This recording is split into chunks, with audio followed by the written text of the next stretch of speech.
England are in the semi-finals of a World Cup. I've never said that before, and I did not think I'll be saying it this year. This is your Match Day 21 review.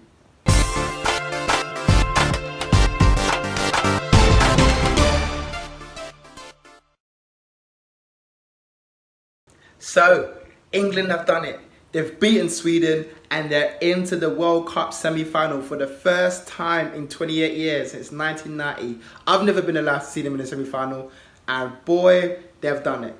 It was quite a dominant performance over Sweden. They dominated the play for the majority of the game. Sweden didn't really come at them, and they sort of sat back, as we kind of assumed they would do, really. They sat back and let England have the ball, and they dominated the game, really created a few chances, and then England took the lead when Harry Maguire headed in Ashley Young's corner.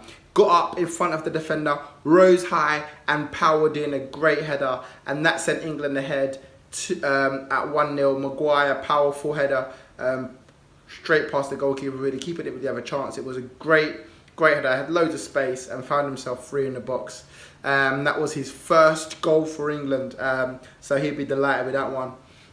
And then again, as we went into the second half, England dominating possession again, controlling the game really, and they got what they deserved again, a second goal. A cute little chip from Lingard, and Ali's powerful header straight at the keeper. Keeper may have thought he could have done better, but it was powerful enough to go straight through and into the net, and that sent England 2-0 up. And from then, really you're thinking, England, you should see this out, 2-0 up in the semi-final of a World Cup for, like I said, first time in 28 years. However, Sweden made it cagey. A few good chances towards the end. I think there was about 3 saves that Pickford made, which actually earned him the Man of the Match award.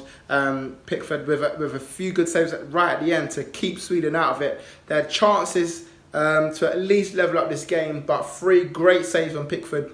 Sort of diving around. One was straight at him when he kind of had to flick it over the bar, and a couple he got down low very well. So Pickford did well, kept England in it. England's first clean sheet at this World Cup, and clearly they're the dominant pieces team at set pieces. It was another corner kick, as I said, Harry Maguire heading it in, and that's his England's 5th from a direct set piece. 8th if you can include penalties. So clearly they know where their strengths lie, but they did get another goal. Ali put it in, and England's well on their way to a World Cup final. Could we be seeing it? If they do get to the World Cup final, however, they'd have to get past Croatia. My dark horses for the tournament this year. And Neeks went for England and I've gone for Croatia. Both of them have made it into the semi-final, so we will see which one of us is going to be the dark horse king, because well, one of them has to be in the final, which is crazy. You know, that both England and Croatia weren't tipped at the start to make a semi-final. Here they are, both in it though. And Croatia didn't make it easy for themselves. They went behind after Cheryshev got another goal for Russia this tournament. Smashed it, a brilliant goal. Did a 1-2 Zuba, and he curled it top bins. Arguably, again, one of the goals of the tournament. We've seen quite a few, and I've said this a few times, but that one's up there. Definitely top 5, top 3, arguably for some people as well. So it was a great finish. That sent Russia on their way, and a boisterous crowd sort of went crazy as he put the ball in the back of the net for 1-0 Russia. But it only lasted for 8 minutes or so.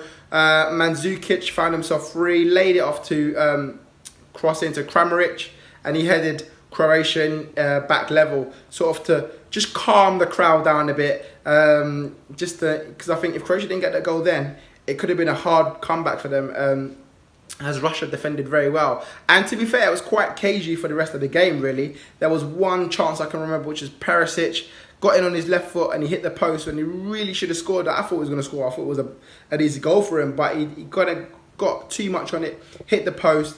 That brought Croatia, of course, level going into full time, and ended up going to extra time. And we're kind of thinking this is going to see, the way the match was going, it's going to see itself out of going straight into a penalty shootout. However, that wasn't to be straight away, because Vida headed in Croatia in front, and it looked like then it was a corner kick that he headed in from Modric, and it looked like Croatia were going to take it and it was all going to go through. They were going to ease through extra time. However, Fernandez rose high for Russia, and he sent the game into extra time with a great header from a cross, free kick from the right hand side for Russia. So that sent the Russian fans into raptures, and we're into penalty kicks here. Both teams, of course, went through on penalties. Russia beat Spain in the first round.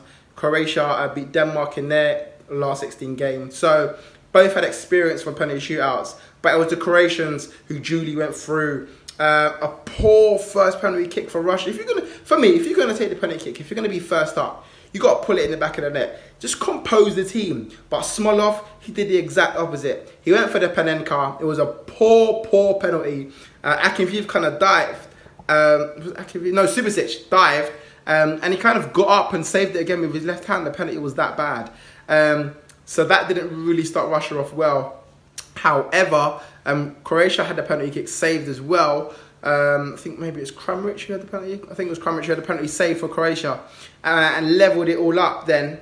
And then at that stage you're thinking, oh, Russia going to do it? Are they going to go through? But Fernandez, the guy who scored to get them into the penalty shootout, had an awful penalty kick, just as bad as the Panenka for me. Dragged it wide. He kind of wanted to put it in the bottom corner. Sent Subasic the wrong way, but he dragged his effort wide. And from then on, it was a wrap. Modric, Vida, and then finally Rakitic just wrapped up the penalty shootouts for Croatia. They go through. They see off Russia. It's going to be Croatia versus England on Wednesday for the chance to play in the final. Both teams weren't picked to be in the final, as I said earlier. But what a chance for both teams now to get into the final. I'm backing Croatia as dark horses. I guess I got to stick with them. However, as so many people have been telling me, I think maybe it's coming home. I don't know. We'll have to wait and see. I've also picked France to win the World Cup as well. So I'm in a bit of a dilemma here. Neeks went for Brazil. They are out. It's obviously France, Belgium on Tuesday and England, Croatia on Wednesday. Make sure you check out all of our other videos. And we'll be seeing you soon. Could it be England? Could it be?